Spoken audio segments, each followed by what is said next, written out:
Good afternoon and good morning to everyone. Thank you all so much for joining us today. We are super excited that you took time out of your day to hear from Nile, who is a legend, if I do say so myself. 1000% true and true. So we are going to give everybody a few minutes to get into the room. I see some familiar names. Hello, everyone. I hope that everyone is doing well.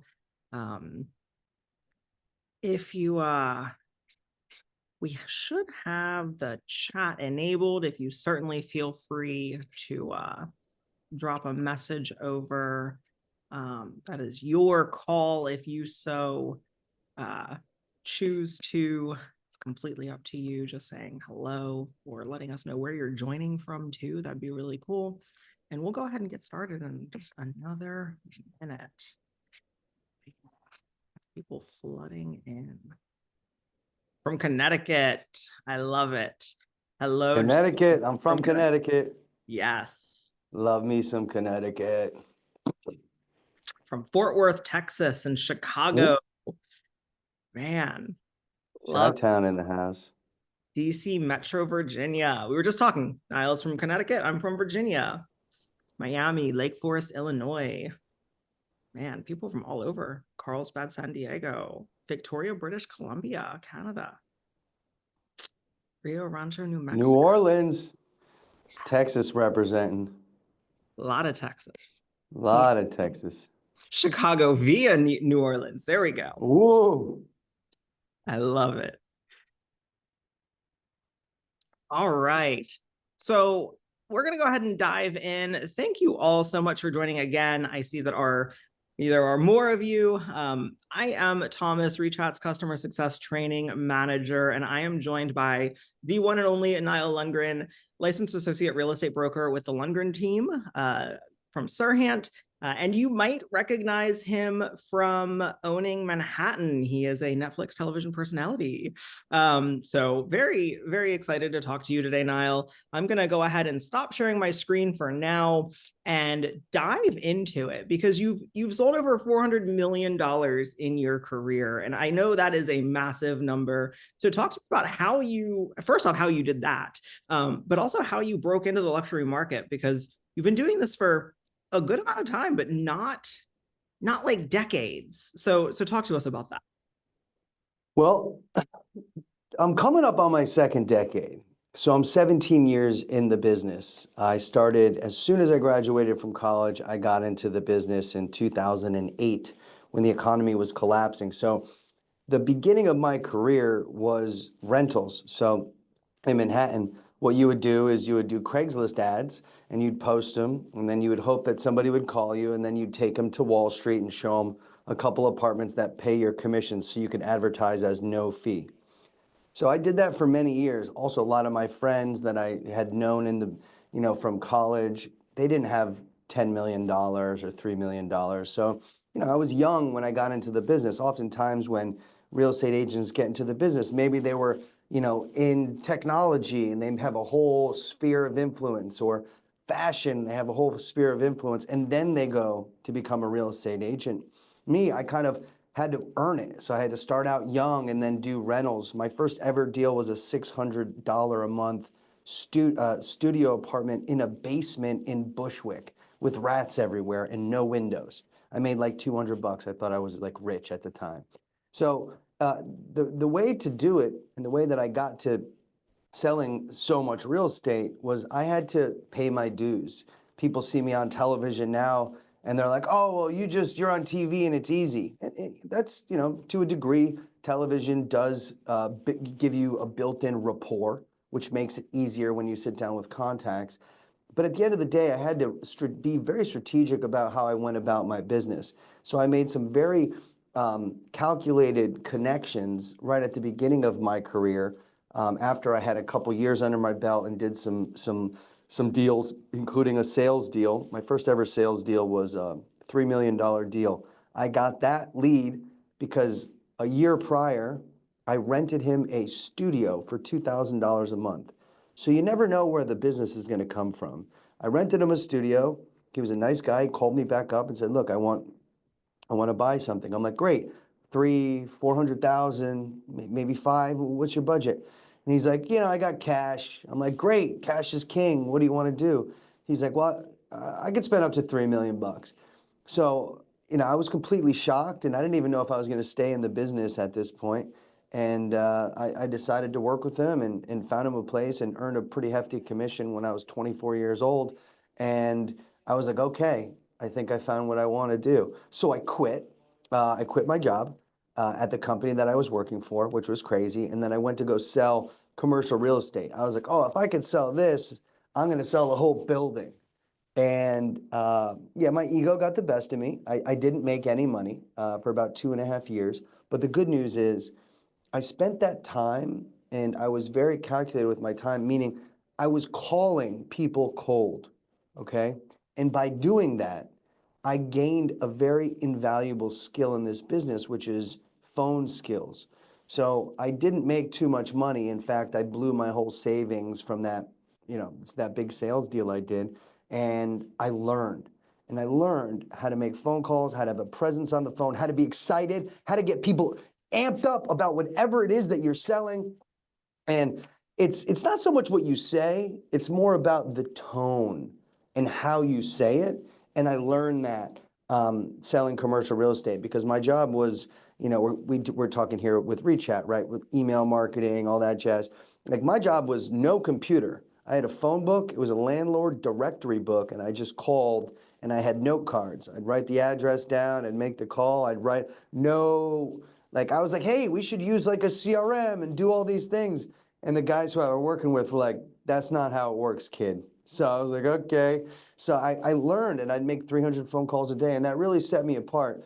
Then when I transitioned back into being a real estate agent, selling residential, when I went back to it, because commercial was a little dirty in my opinion. There was no real agreements, and everything was off market, and I ended up getting screwed a number of different times. So I was like, I'm going to go back into the residential real estate side of things. But I had a very tremendous skill, and that skill was my ability to communicate to people over the phone. And it worked out really well, because not many agents, when they get into the business, can communicate over the phone.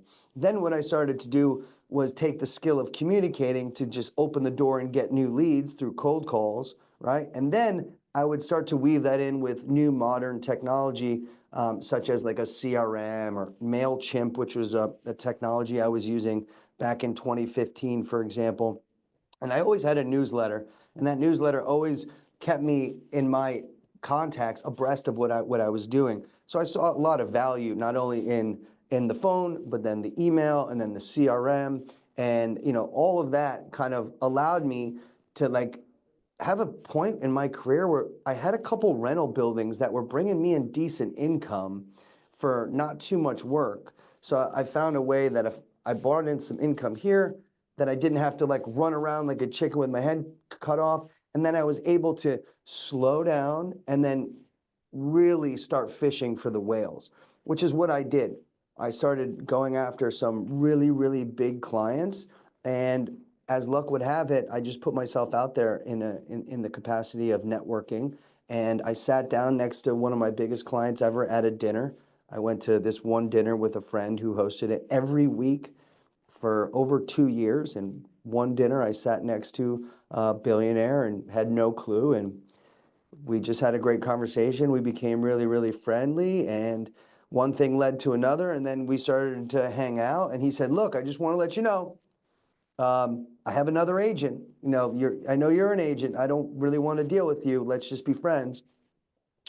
Long story short, I've been representing him and his family now for about 7 or 8 years. I've done a tremendous amount of transactions with him. In fact, I just signed a lease with him and his family for $200,000 a month down in Florida. So I was just down in Florida for the past week handling that negotiation and deal. And that's the biggest residential lease I've ever done, $200,000 a month. That's $2.4 million in rent paid a year.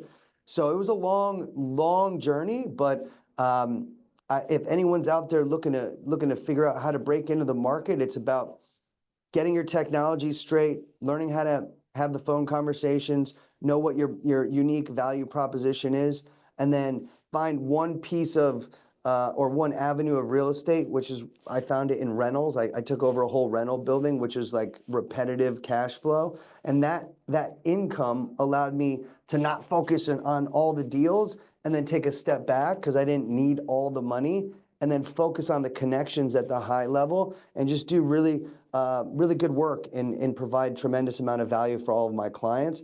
And over time, that guy and that family have referred me to dozens of other people at a very similar price point.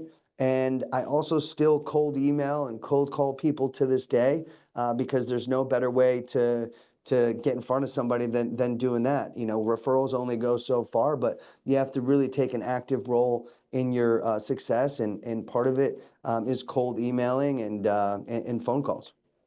It's interesting that you say that because way back, I got started in real estate back in 2011 as an unpaid intern for an agent that was just trying to take his business to the next level. And he always said, never say no to a lead. And he would take rentals just like that. And throughout my career and having worked for a few different brokerages, you would try to, as a staff member of the brokerage that was bringing in leads, try to dole them out to agents, and they'd see like rental and they would discount it. And as an agent myself, I've seen rentals come across where they're maybe just looking for temporary housing and it might turn into something bigger and they don't know an agent. So it's really interesting that you said that. And piggybacking off of newsletters and contacts and cold calling, keeping all of that organized, especially in 3 markets, Connecticut, Florida, and New York City, has to be daunting. So I'm going to bring this around and say, you mentioned a CRM. Rechat obviously has a CRM. You mentioned newsletters and marketing. Rechat has that. So how has Rechat impacted your personal daily workflow? And how does it change the way that you interact with your clients? Really great question. So thanks for asking. I'd say that the thing that I really like the most about Rechat is that it's an all-in-one solution. When I was prior to Serhant, I was at Compass for over 7 years. I was agent 189 at the company. So, I have experience. And before that, I started my own brokerage. So I was my own CEO, and I built a company with 30 agents when I was 28 years old, and that was fun. But what I realized when I did that, it was pretty fragmented. I had MailChimp for one, I had my HubSpot CRM for another, and then I was paying for those 2 different services, and they weren't really talking to each other, which was a bit of a problem. And then Compass had its own unique technology solutions, but then again, it wasn't really all inclusive with the email. So when I got to Serhant, I was pleasantly surprised when we got Rechat, because it's literally a place that it's connected to your email, right? So like in terms of CRM, you want to have a CRM solution that connects to your email first. Now, what I could do is I can go into that section of Rechat and then look at all the emails that I've been sending, and anybody new, I could then tag them, and then I can add them to my CRM for there.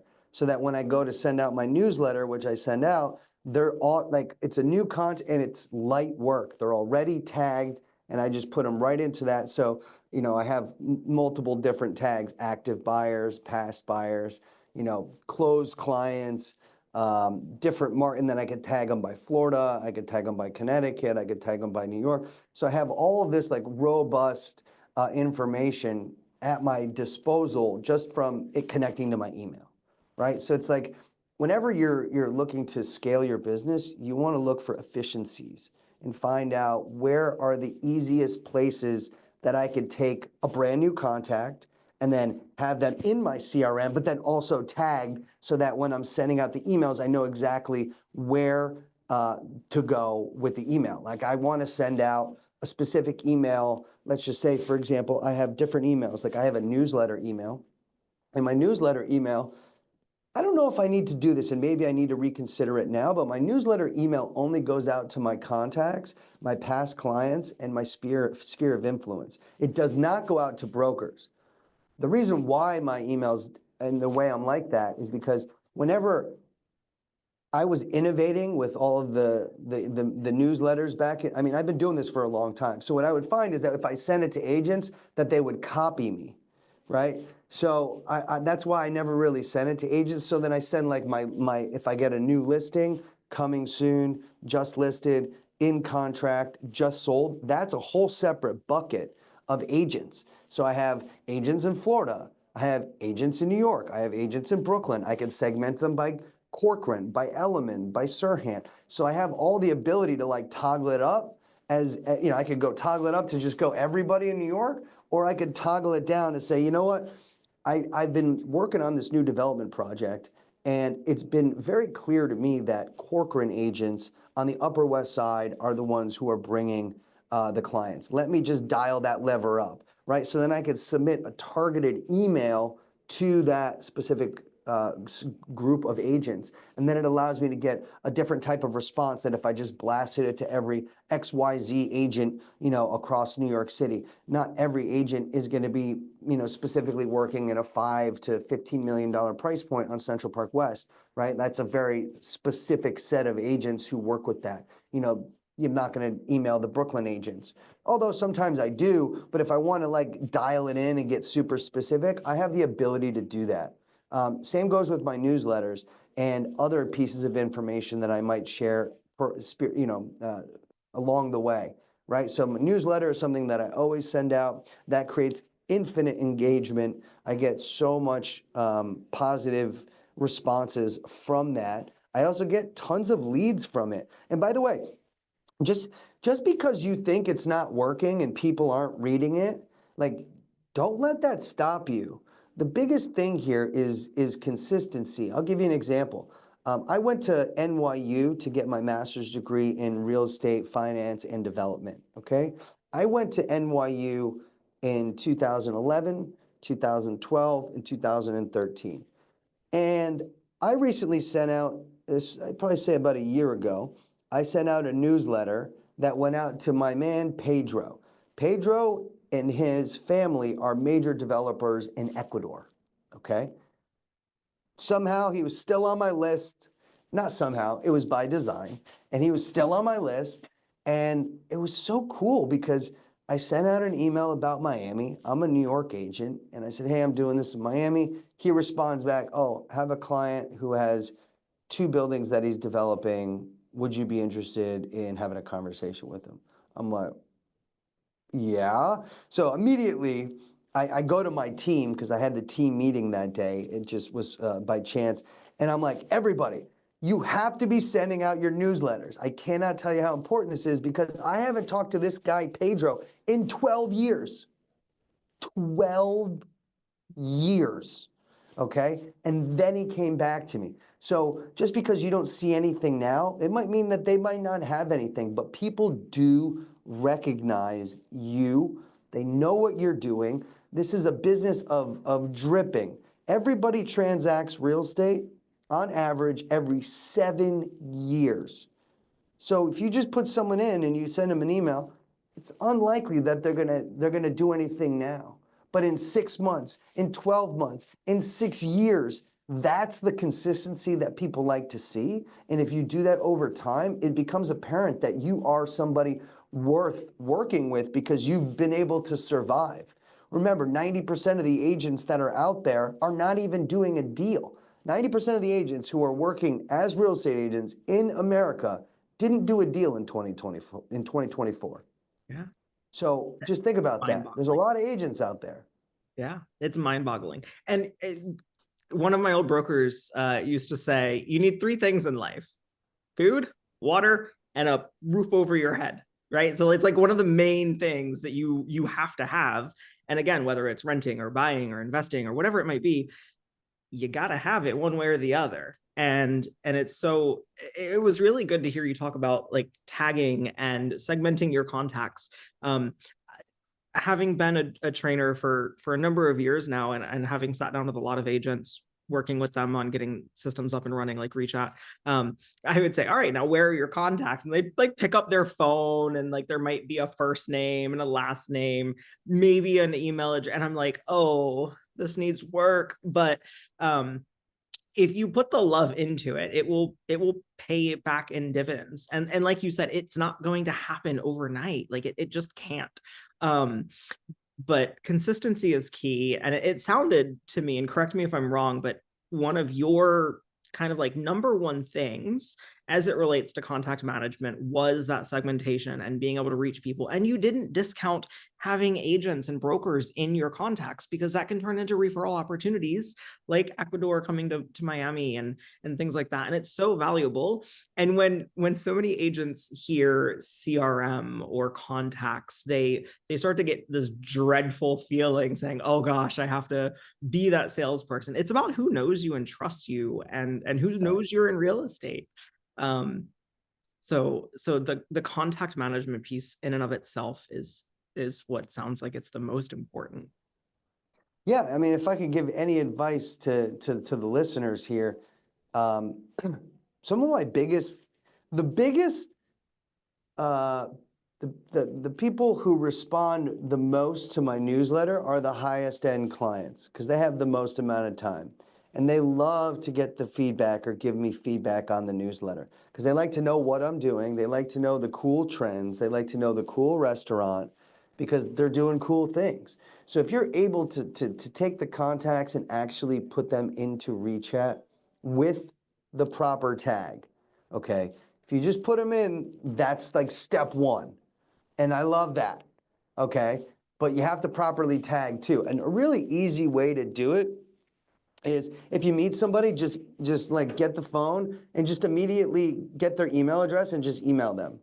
And when you do that, then it's likely that they're going to respond back to you. Then it's already in your Rechat queue because they're connected, and then you could just easily tag from there versus you manually inputting it. And you see what I'm saying? So it makes it a lot easier. So if you just spend a couple, 30 minutes every couple days, it's not a lot of work, right? It's tedious, but remember, the business is also tedious. And if you do this right and correctly and you do it over time, you're going to get a lot of engagement from the people who matter most. And oftentimes that's going to be your bigger clients. So my advice to get into the high end, because remember, people at the high end have a little bit more time, right? You're talking to the lower mid-level managers. They're rushing around. They got to get their kids to soccer. They're doing this. My people who are super wealthy, like, they got someone handling the kids going from here to there. So they're hanging out, So it's super important with your brand. It's super important, especially like if I have a list, for example, if I have a listing, I'll also include my owner on the emails. So they can see the marketing emails that go out. And it also helps them because they know the cadence at which I'm sending the emails. They know that I'm actually doing my job. Yeah. Sometimes people say, oh, I'm going to send out an email blast campaign. But then I ask the agent, I'm like, what does that mean to you? And they're like, well, we're going to send an email out. I'm like, okay, but one email? Or like, what's the campaign? How are you going to drip on people? Like, I do a lot of property tour videos, right? So if I get a listing, I make a property tour video, the ones that Sirhan is famous for on YouTube. So I'll do a coming soon, and I'll give just a little bit of information about it, and then I'll have all these brokers reach out to me, right? And then I'll do another coming soon with a little bit more information. So before I even get the listing up and I'm working on pre-marketing, I've got 2 emails out, and then I already have 50 responses, and I take those email addresses, and then I could call them or take those people and then put them into a Rechat flow, which is like, hey, seems like you're interested in this. It's not on the market yet, but I'm going to get back to you with more information. More information is available. Hey, a week goes by. Hey, I know that you're interested in about it. Do you have a couple minutes to give me a call? Let's chat, right? And then I start booking phone calls, right? Then in that time, I've got the photos taken. I got the floor plans taken. I got the listing video taken. So then I could send out a just listed. And then I send that with the pictures and the description. It looks pretty, yay. And then I send out a week later a just listed again, but with property tour video, right? So there's like multiple touch points along the way in my campaign that allow the agents or my sellers to feel like they're involved in the process, and then that encourages them to reach out to me, which then allows me to book more showings. For example, if you're, I listed a townhouse for $6 million recently, and I sent out an email to a very specific set of brokers that I know do business in the Chelsea area. I did that. I got 50 responses. I called my seller up, not even on the market, but I got 50 people interested. She's like, how did you do that? I'm like, don't worry about it. I know what I'm doing. And they're like, okay. And it kind of seems like magic. But like the fact of the matter is I'm like tagging people and spending the time and, putting the work in. And if you do that, it makes your job as a real estate agent a lot easier. And then it's like, oh, Nile sold that townhouse in 3 months. And I'm like, yeah. And they're like, how did you do that? I'm like, well, I know how to get in touch with the right people at the right time at a click of a button. And that's what I do with Rechat. It's been an all-in-one solution for me to really, really dial it in so that I'm able to do exactly just that and sell more real estate faster. Yeah, no, and so many of those things, like it makes an immense difference. You mentioned flows and video and so many things that agents get scared of. And I'm like, don't be scared of it. What's the worst that's going to happen? You're either going to hit somebody that opens it and ignores it, or you're going to get a deal out of it. Like, come on, take your chances here. Yeah, Um, they can hit delete. That's okay. you're not Most going to hurt people my hit delete. feelings. I don't need most people. I don't need 10,000 people. I need one. Yeah, You see what I'm saying? Like, don't worry too much about the people who don't engage now. Maybe they're on vacation. Don't take it personal. Who cares? right. But if you get one person who's looking at you and they say, good job, bud. I have some clients that I've been trying to get as clients for 10 years. And now, because they've seen me consistently, they're like, hey, man, really proud of you. And I'm like, want to meet for lunch? Like, why Right. not? Like, I've been trying to get in touch with you to work on your projects for years, and now you're proud of me? Okay, let's meet for lunch. And now we have the conversation where I'm able to go and say, look, I know you've been working with this guy. Love him, sure, he's great. But look at me. I have Yeah. all the marketing, I could do the video, and that's how I'm able to get more business. I win more business, and then I sell more business. Yeah, 1000%. So I know we're coming up on time. So I'm curious, what has it been like filming Owning Manhattan? And what's that experience? Obviously it comes with a lot of probably stress, but a lot of reward too. And give us a little sneak peek into what that's like for you. So filming, it's certainly not easy. Remember, we're all real estate people sitting around this digital round table, and we work 7 days a week, right? We have to take 2 a.m. calls with our clients. We have to do all of these different things that take a lot of time. And filming is a docu-series, right? Filming the show is a docu-series. They film what you're doing. But but it's also like a part-time job. I'm finding myself filming for 20 hours a week. So it's like literally I'm working 60, 80 hours a week, and then I'm for 20. So it's challenging, and you have to really figure out how to use systems to better manage your time, whether it's calendar blocking or emails. So you have to find these things that will help you so that you can have the time to sit there, because it's not all camera time. It's you have to get there, you have to get mic'd up, and then you stand there for an hour. And you're like, I could be doing other things. And they're like, yeah, well, you signed a contract with us, so you have to be here right now. So I'm like, okay, so I'm literally just standing here and wasting my time. But it's not a waste of time, right? Because that will lead to the scene that will get onto the television show. So for me personally, I really enjoy the ability to make my own story. I think of it as I'm my own producer. So every time I go into a scene, I produce what I want to be seen. Most people say, oh, if you're on a reality TV show, are you going to be worried that they make you look bad? Well, remember, you only look bad if you do something that looks bad, right? So don't do something that looks bad.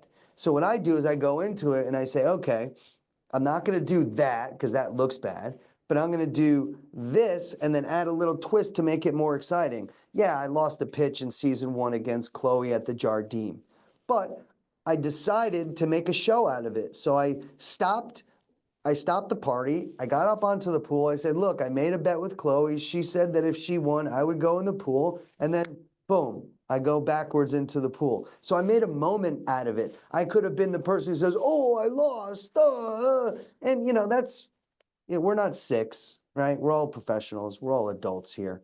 So I made the moment and I produced the moment from my loss, which then trumped even the loss. So when I see people now, they're like, "Oh my God, you're the guy that jumped in the pool." No one cares that I lost. Right. They don't care at all. They care that I made a moment out of my failure, which trumps everything on the backside. And it's fun to jump in the pool. So you're going to see that in season 2. I did a lot of really fun and crazy things, but I produced them in my own head. Nobody told me what to do. So I really enjoy the creative aspect of it. And I'm going to be honest with you. I'm sure everybody here who's seen Owning Manhattan season 1 is very impressed by it because the reviews are great and people just stop me on the street every single day. But season 2 is Buckle going to up. be 100 times better. I I love it. guarantee it. I can't even tell you. So if you have the chance to tune in, I think it's going to come out July or August. Please do. It'll break the internet, I promise. I love it. I'm sure we're getting a ton of reactions that love it too. Um, Final question, and then we will wrap up. You've been absolutely incredible to chat with. What one piece of advice for the folks that have joined us would you give um, to break into the luxury market and to level up their business and their career? If you had like one little nugget of advice, what would that be? If you want to break into the luxury market, you have to first understand what luxury is. You got to go to Rolex. You got to walk into Audemars. You got to walk into Cartier. You got to walk into, Saks Fifth Avenue and start talking to the people. I'm wearing a $4,000 suit right now. I bought this suit when I had zero money. I bought the suit because I learned that the people who had money have nice suits. So I made a friend with the guy who worked at the shoot. This is Isaiah. I made a friend with the guy that worked there. I bought this suit off of him in a back alleyway for $900, but he got it like whatever with his discount. I paid him cash. I now have a $4,000 suit that I could walk around with. And when I sit down at a table with somebody else who has a lot of money and I have a $4,000 suit and a very nice Cartier watch, then they know that I'm speaking their language. So if you want to sell luxury, you have to first understand luxury, be around luxury, and then luxury will come to you. I love it. It is so true too. Um, Nile, thank you so much. For those of you that have joined us, we're going to go ahead and just throw a quick QR code up on the screen. On the left, you can learn more about Rechat. On the right, you can learn more about Nile Lundgren and the Lundgren team with Serhant. Nile, thank you so much for your time today. It has been an absolute pleasure, a highlight of my personal career, being able to chat with you. And for all of you on the line, thank you so much for your time. It's great to see some of the chats coming through. One person had a quick question. How often do you do your newsletters? Are they monthly or quarterly, or what do you look at? Yeah, I could spend a couple minutes to answer some questions, but I do newsletters typically on the first or second day of every month. Okay, cool. That was the one question that I did take notice of. A bunch of people were just saying hi, and somebody said if you were starting today with no luxury network but had skills in marketing and business, how do you leverage those to break into that high-end luxury market? And I think that immersing yourself in that whole lifestyle, because you're selling a lifestyle at that point, not necessarily just properties, right? Yeah, yeah. I mean, if you're good at the media side of things, what you might want to do is just film your learning of it. So go to a high-end store and just talk about your experience. Go take a reel, videotape yourself trying on different types of watches. It's free to try on watches. So make a video about the watch, right? And then all of a sudden, people who like Rolexes probably have a lot of money to spend on real estate. So then all of a sudden, you make a reel about it, and then you attract the right type of client because you're good at the media side of it. So that's one way to do it. Another way is to go to networking events or charity events. Look, if it's a very expensive, like it's a per plate, I guess they call that per plate at the charity, it's like 10,000 a plate or 5,000 a plate, whatever your budget is. Maybe, my first plate when I went to charity was like $500. And my net worth at that point in time was probably like $180, right? But I spent the money on it because I knew I would meet people. So I put myself in a room where I knew the money would be. And did I make money from those people in year one? Absolutely not. Did I make money from those people in year two? No. Did I make money from them in year three? Yes. And did that parlay to making money in year 10, 11, 12, 15 till hundreds of thousands, if not millions of dollars? Absolutely. But it started with me taking one step and getting out of my comfort zone and saying, you know what, I'm going to spend a little bit more money to go to this charity event so that I can meet the right people. And that was very difficult for me. But I also did it because I knew that if I wanted to be selling luxury and high-end properties, I needed to first be around the people who have the capability of doing that. You are making an investment in yourself and your career, whether it be time with your contacts, strategy with marketing, and immersing yourself in a lifestyle. It all makes perfect sense, and I hope that everybody who's joined us today has gotten something out of it. I know I certainly have. I think that you have to change up the way that you look at certain things. So, Nile, it has been a pleasure. Thank you so much for your time, everybody.